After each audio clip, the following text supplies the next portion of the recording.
दोस्तों, आपके दरसी किताब का दर्दा हस्तुम का 8वीं जमात का जो दरसी किताब है उसके 10 सबक को हम पिछले 2 वीडियो में कवर कर चुके हैं।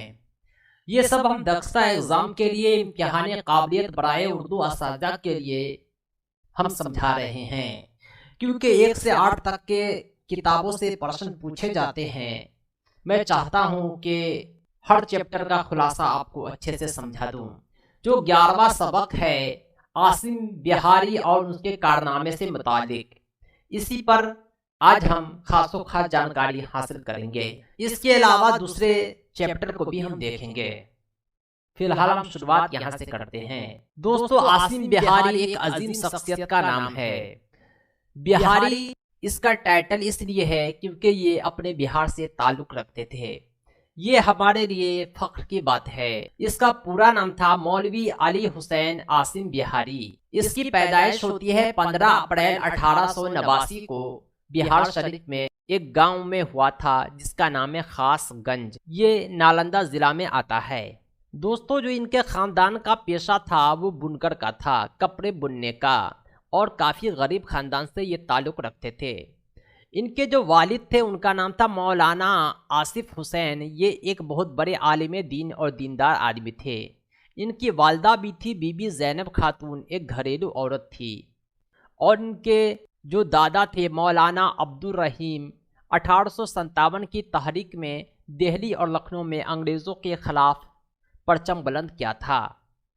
यानी ये भी जो थे सियासी रहनुमा थे। चूँकि आसिम बिहारी बिहार शरीफ में पैदा हुए इसलिए इनकी बुनियादी तालीम यही हुई। चूँकि मैंने ऊपर ही कहा कि ये गरीब ख़ानदान से ताल्लुक़ रखते थे, इसलिए 16 वर्ष की उम्र में ही माली तंगी की वजह से कोलकाता जानी पड़ी और नौकरी करनी पड़ी। वो नौकरी तो करते थे लेकिन जो वक्त मिलता था वो मुताले में लगाते थे और अच्छी किताबों का मुताला करते थे, अखबार बीनी करते थे। कलकत्ता जो था उस समय में हिंदुस्तान का दारुल सल्तनत था, कैपिटल था, राजधानी था। इस तरह वह सियासी समाजी सरगर्मियों का अहम मरकज़ हुआ करता था और सबकी खबर अखबार बीनी के माध्यम से आसिम बिहारी लिया करते थे। अखबारों में जो आसिम बिहारी को नज़र आया था कि कमज़ोर तबके की कमज़ोरी, पसमानदा तबकों की पसमानदगी, इन सब से वो मुतासिर होकर फलाहो बहुत के लिए फ़िक्रमंद रहते थे। यानी जो मुल्क के कमज़ोर तबके हैं उन सब के फलाह का शौक़ था इनके अंदर। इसलिए वो मुख्तलिफ़ सियासी और इस्लाही तंजीमों से मुंसलिक हो गए और अपनी नौकरी से इस्तीफ़ा दे दिया। नौकरी से इस्तीफ़ा तो दे दिया लेकिन तलाश माश के सिलसिले में एक आज़ाद पेशा इख्तियार किया, वो है बीड़ी बनाने का। यानी बीड़ी बनाते थे और जो है अपनी मर्जी से उसे बेचते थे, यानी खुद का काम था, नौकरी नहीं था। अब इसकी सरगर्मी आगे देखिए। 1911 में एक अखबार निकालते हैं तारिखुल मनवाल। इस अखबार के जो एडिटर थे मौलाना अब्दुल सलाम मुबारकपुरी थे। इस अखबार के जरिए उन्होंने मुस्लिम बुनकरों और दिगर पसमानदा लोगों के हालात का जायज़ा लिया। यानी अखबार में जो है इसकी ज़िंदगी को लिखा करते थे। अंग्रेज़ी हुकूमत ने बुनकरों की रोजी रोटी छीनी तो आसिम बिहारी ने उसके खिलाफ सदाए बुलंद किया, एहतजाज किया। पसमानदा तबकात ने देखा कि ये हमारे फलाह के लिए काम कर रहे हैं, इसलिए लोगों ने इन्हें सपोर्ट किया। और महात्मा गांधी की जो तहरीक चल रही थी, हरिजन फलाह तहरीक, ये भी एक पसमानदा तबकों की फलाह के लिए थी। इसलिए आसिम बिहारी भी इनसे मुतासिर हुए और साथ साथ काम किए। इन्होंने एक तंजीम बनाई जिसका नाम था मोमिन अंसार पार्टी। मोमिन अंसार पार्टी जो थे आसिम बिहारी नहीं बनाए थे। आगे चलकर इसका नाम मोमिन कॉन्फ्रेंस रखा और ये काफ़ी मशहूर हो गया। इसकी मशहूरियत का अंदाज़ा इससे लगा सकते हैं कि एक अंग्रेज़ी किताब थी मॉडर्न इस्लाम इन इंडिया, जो अंग्रेज़ी राइटर की लिखी हुई किताब थी जिसका नाम था वेलफेयर क्विंटल बिल। इस किताब में मोमिन अंसार पार्टी या ऑल इंडिया मोमिन कॉन्फ्रेंस का बारे में लिखा गया है कि इसका बुनियादी मकसद माशरे का मासी और सकाफती तहफ़्फ़ुज़ है। इस तरह आसिम बिहारी अपनी कारकिर्दगी से वतन परिश्ते के जज्बे को फ़रोग़ देते गए। یہ وقت کے مرد مجاہد تھے جو انہوں نے آزادی کی تحریک کو مزدوروں اور انتہائی پسماندہ لوگوں تک پہنچا دیا اور یہ ایک بڑی تحریک کی شکل لے لی۔ عاصم بہاری پسماندہ طبقوں کے فلاح کے لیے انہیں جگانے کے لیے الگ الگ شہروں کا دورہ کیے، خاص طور سے اتر پردیش کے گورکھپور، الہ آباد، بنارس، مراد آباد، کانپور، کیونکہ یہ سب بنکروں کا شہر ہے۔ اتر پردیش کے مغربی اضلاع دہلی، پنجاب کے دورے کیے۔ اس کے بعد 18 اپریل 1928 کو پہلی بار کولکاتہ میں آل انڈیا مومن کانفرنس کا تاریخی جلسہ منعقد کیا گیا۔ آل انڈیا مومن کانفرنس ہوتا ہے پہلی بار کولکاتہ میں 1928 میں، اس کے بعد دوسرا جلسہ بھی ہوتا ہے 1929 میں الہ آباد میں، تیسرا 1931 میں دہلی میں ہوتا ہے، چوتھا لاہور میں یعنی پاکستان میں ہوتا ہے، پانچواں 1932 میں گیا میں منعقد ہوتا ہے۔ اس مومن کانفرنس کی شاخیں جو تھی انٹرنیشنل لیول پر دوسرے ممالک میں بھی قائم کی گئی تاکہ آزادی کا پیغام دور دور تک ملک کے باہر بھی پہنچ سکے۔ عاصم بہاری کی مقبولیت کی خاص وجہ یہ تھی کہ وہ غریب اور پسماندہ عوام کے فلاح کا جو کام کرتے تھے بغیر کسی لالچ یا ذاتی مفاد کے کرتے تھے۔ انہوں نے اپنی پوری زندگی فلاح و بہبود کے لیے وقف کیا۔ وہ خود کئی بار بھوکے پیاسے رہے، خود تکلیف میں تھے کیونکہ وہ غریب خاندان سے تعلق رکھتے تھے، یہاں تک کہ وہ دمہ اور دل کی بیماری میں مبتلا ہوئے، اس کے پاس اتنے پیسے نہیں تھے کہ وہ اپنا علاج کرا سکے۔ تعلیمی حالت کو بہتر بنانے کے لیے عاصم بہاری نے کئی اسکول اور مدرسے قائم کیے جس میں بہت سارے آج بھی تعلیم کی روشنی پھیلا رہے ہیں۔ اس ادارے میں اردو فارسی کی تعلیم کے ساتھ ساتھ مسلمانوں کی عصری تعلیم کے بھی در کھلے تھے۔ ہمارے لیے کافی فخر کی بات ہے کہ عاصم بہاری بہار سے تھے، اور اس سے بھی بڑی فخر یہ ہے کہ عاصم بہاری خود کو بہاری ہی لکھا کرتے تھے۔ اس عظیم شخصیت کا 6 دسمبر 1953 کو الہ آباد میں انتقال ہو جاتا ہے۔ دوستو، کچھ تخلیقی عمل ہے، عوام کو عوامی لکھا گیا ہے تو ذیل کو آپ کیا لکھیں گے؟ قوم کو قومی لکھ سکتے ہیں، آزاد کو آزادی لکھیں گے، ذات کو ذاتی لکھیں گے، سیاست کو سیاسی لکھیں گے، معاشرہ کو معاشرتی لکھیں گے، سماج کو سماجی لکھیں گے، انتہا کو انتہائی لکھیں گے، شمال کو شمالی، وقت کو وقتی، ابد کو ابدی لکھیں گے۔ یہاں پر جملہ بنانا ہے، تحریک آزادی کی تحریک چل رہی ہے، تا عمر قوم کی خدمت کرو، بغیر لالچ کے فلاح کرنا چاہیے، احسان فراموش اچھا نہیں، اسی طرح آپ جملہ بنا سکتے ہیں۔ دوستو، اردو کی درسی کتاب دردہ ہستم کا جو سبق نمبر 12 ہے وہ ہے حاجی بیگم۔ حاجی بیگم کے بارے میں ہم لوگ پڑھیں گے، یہ بھی عظیم شخصیت ہے، اس کے بارے میں جانکاری ہونی چاہیے۔ عاصم بیگم ایسی خاتون ہے جو بہار کی تاریخ میں کافی مقبول ہے۔ اس کی شہرت کا اندازہ اس سے لگا سکتے ہیں یا بہار کے باہر بھی مشہور ہے۔ ملک کی آزادی میں ان کا کافی یوگدان رہا ہے۔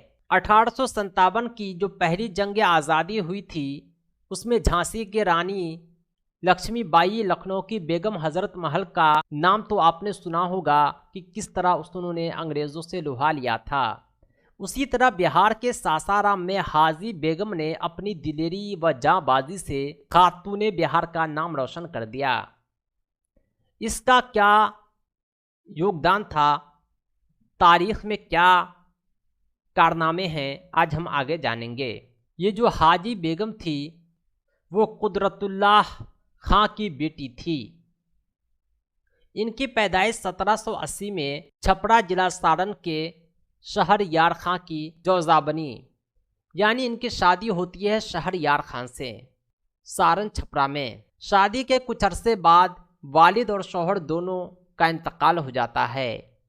بھائی کمسن تھے، اس لیے والد کے جاگیر کی دیکھ بھال کرنے کے لیے حاجی بیگم میکے لوٹ آتی ہے، کیونکہ وہ ایک بیوہ بھی ہو چکی ہے، یتیم بھی ہو چکی ہے۔ وہ ذہین، باصلاحیت، باشعور، دلیر خاتون تھی، اس لیے وہ کافی نہایت خوش اسلوبی سے والد کے جاگیر کو سنبھال رہی تھی۔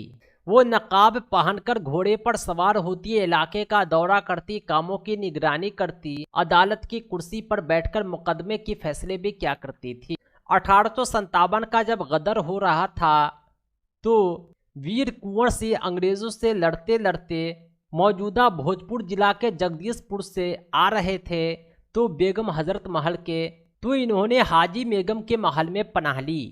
जब अंग्रेज़ों को खबर हुई कि हाजी बेगम के महल में वीर कुंवर सिंह पनाह ले रखे हैं तो फौरन फौज भेजा और हाजी बेगम के महल का मुहासरा कर दिया। हाजी बेगम वीर कुंवर सिंह को अंग्रेज़ों के हवाले करने के बजाय खुद नंगी तलवार हाथ में लेकर उन्हें ललकारने लगी। अंग्रेज़ों से मुकाबले के लिए निकल पड़े। उनके हौसले और हिम्मत को देखकर सारे जो कारिंदे थे अंग्रेज़ के उस पर इस तरह टूट पड़े, अंग्रेज़ों को भागना पड़ा। कुछ ही दिनों के बाद अंग्रेज़ों ने मजीद कमक के साथ दूसरा हमला किया। इस पर हाजी बेगम फैसला कुन जंग के लिए आमादा हो गई। कुंवर सिंह और अमर सिंह भी इसके साथ हो गए, जिसकी वजह से आदमपुर गांव के मैदान में घमसान की जंग हुई, जिसमें बहुत सारे अंग्रेज़ मौत के घाट उतर गए। हाजी बेगम सफ़ों पर सफ़े चीरती हुई आगे बढ़ी, लेकिन चंद गद्दारों ने उनके मंसूबे पर पानी फेर दिया, जिसका नतीजा ये हुआ कि कुंवर सिंह और अमर सिंह को पहाड़ी के रास्ते मुरादपुर का रुख करना पड़ा और हाजी बेगम खरम आबाद गांव में रूपोश हो गए। जब हाजी बेगम के महल में अंग्रेज़ ने कब्जा किया तो उसके महल को तहस नहस कर दिया। यानी हाजी बेगम का नाम 1857 में अंग्रेज़ों के खिलाफ जो लड़ाई हुई थी उनमें बिहार की एक दिलेर खातून के नाम से जानी जाती है। हाजी बेगम जो है 1859 में वफ़ात पाती है। उसके अजीम कारनामे आज भी याद किए जाते हैं।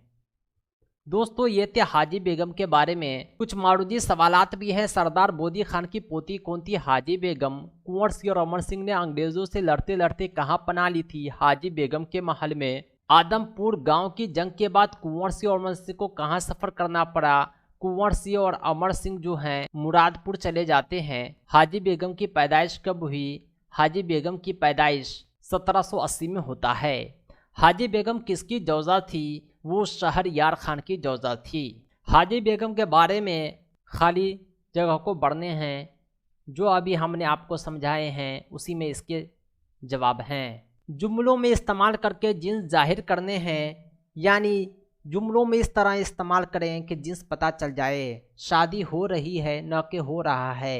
यह मेरी नकाब है न कि मेरा नकाब। महल का मुहासरा कर लिया। मुहासरा मुज़क्कर है। इसी तरह आप इसमें मारफा इसमें नकरा को चुने। इसमें मारफा कहते हैं प्रॉपर नाउन को। जो ख़ास नाम होता है उसे इसमें मारफा कहते हैं। जो आम नाम होता है उसे इसमें नकरा कहते हैं। नेक्स्ट टॉपिक है शहसवार करबला, सबक नंबर 13। शहसवार करबला, इसका ताल्लुक़ है इमाम हुसैन से। यह करबला के मैदान का नक्शा खींचा गया है। इसमें इमाम हुसैन की जो लड़ाई हो रही थी यजीद के साथ के बारे में लिखा हुआ है। लिबास है फटा हुआ, गुबार में अटा हुआ, तमाम जिसमें नाजनी छिदा हुआ, कटा हुआ, ये कौन ज़ियोकार है? बिला का शहसवार है, हज़ारों कातिलों के सामने डटा हुआ, ये बिल यकीन हुसैन है, नबी का नूरे ऐन है।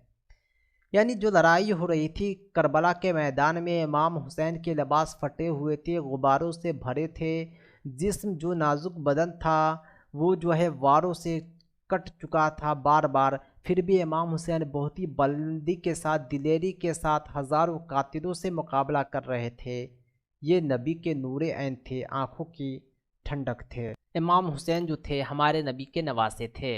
इमाम हुसैन की बहादुरी को बयान किया गया है कि बहुत ही कमाल के साथ ये लड़ रहे थे, गज़ब से तेग चला रहे थे, हर तरफ से बचाओ बचाओ की आवाज़ आ रही थी।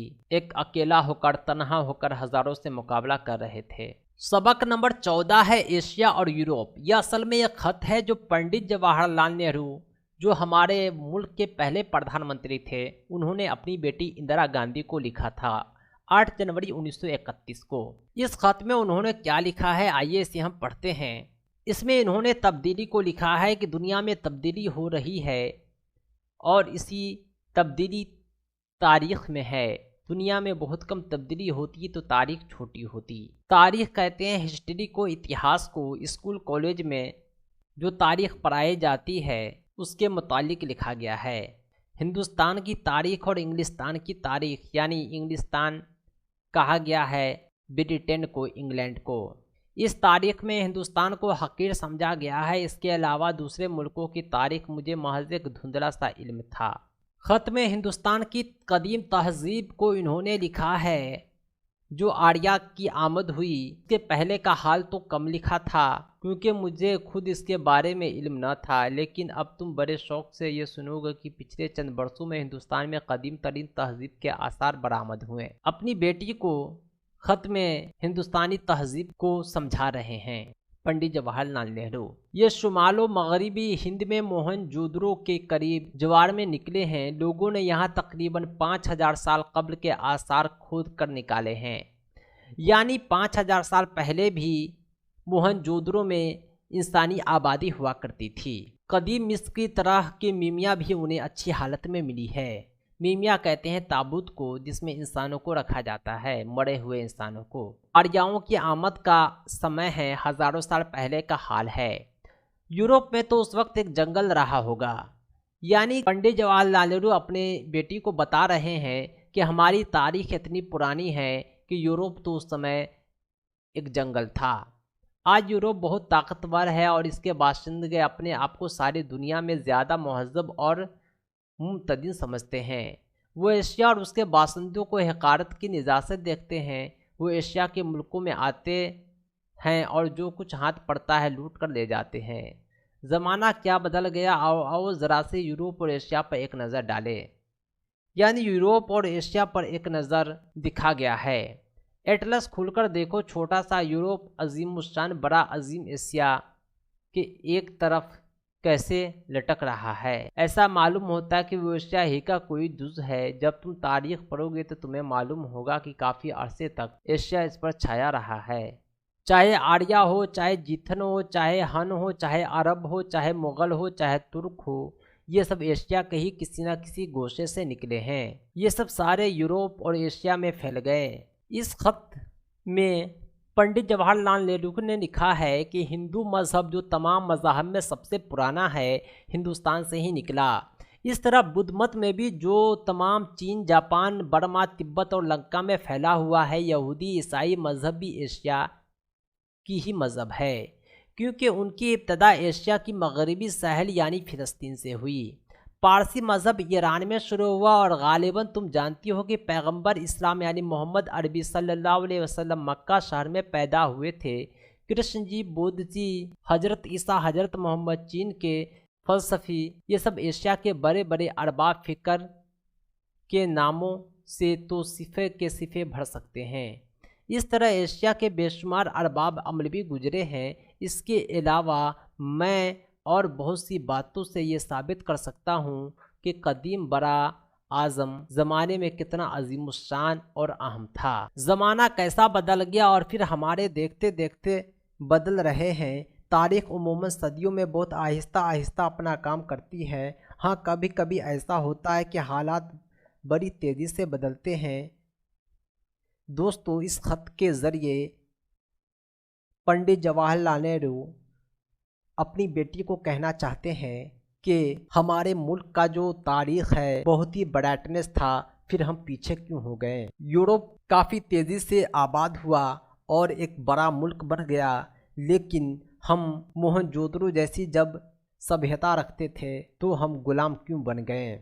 सबक नंबर 15 है जिसका उन्वान है सराए फ़ानी।